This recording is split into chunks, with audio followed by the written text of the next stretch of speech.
Oh, combien sont importants les parents. Les parents sont un bienfait pour les enfants quand ils sont un modèle pour les enfants. Le prophète Suleyman, son père était le prophète Daoud, et sa mère était une femme vertueuse qui accomplissait les obligations et se gardait des interdits. Et elle passait une grande partie de ses nuits en prière pour gagner les récompenses en adorant Dieu. C'est elle qui a dit à son fils Suleyman: « Ô mon fils, ne dors pas trop la nuit, parce que trop dormir nous fera être pauvres au jour du jugement. Si tu dors trop, tu rates les récompenses des prières de nuit. » Le prophète Mohammed alayhi salatu wassalam, a dit: Al-mar'u ala dini khalili. La personne, elle va prendre le comportement de son entourage, de ceux qu'elle fréquente. Le grand savant Ibn al-Jawzi a composé un livre pour son fils dans le but de le conseiller et de lui enseigner. Dans ce livre, il a une parole qui est connue dans laquelle il dit: Sache mon fils que les jours sont comptés en heures, que les heures sont comptées en nombre de respirations, et que chacune de tes respirations est un capital pour toi.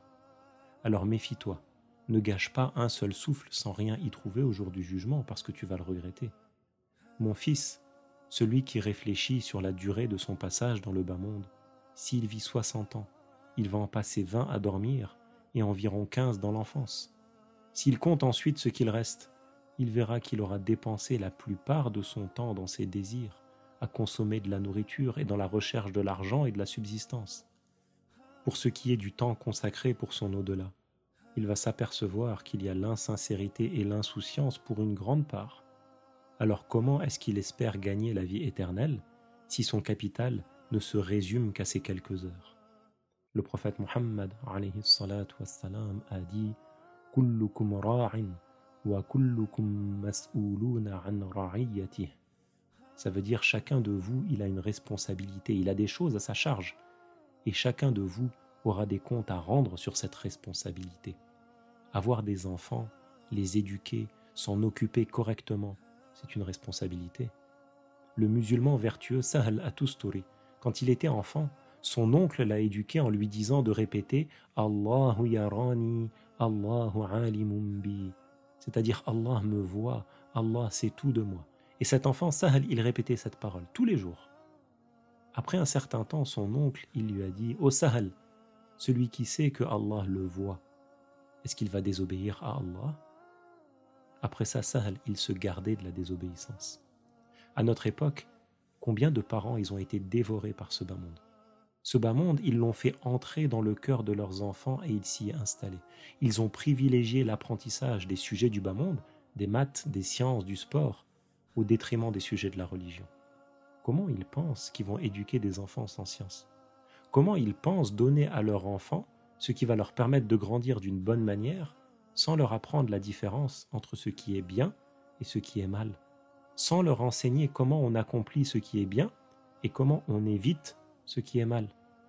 On voit la véracité du messager alayhi salatu wassalam, quand il a dit Man yuridillahu bihi khayran yufaqihu fid din. Celui pour qui Dieu veut le bien, il lui fait apprendre la science de la religion. Les assemblées de sciences de religion, ce sont des jardins du paradis. Par le passé, il y avait parmi les compagnons, parmi les savants, parmi les successeurs des compagnons dans la communauté, des gens qui voyageaient d'un pays à un autre dans le but d'apprendre un hadith, une parole du prophète. Pour entendre un seul hadith, ils voyageaient d'un pays à un autre.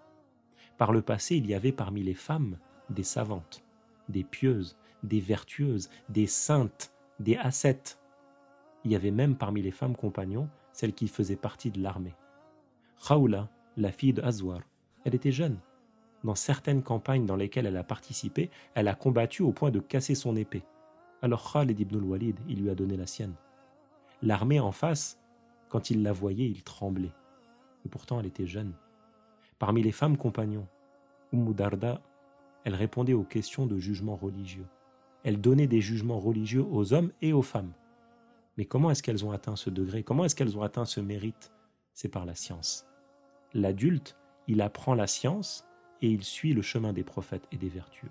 Il apprend et il transmet ce qu'il a appris à ses enfants. Et toi, comment tu t'occupes de tes enfants?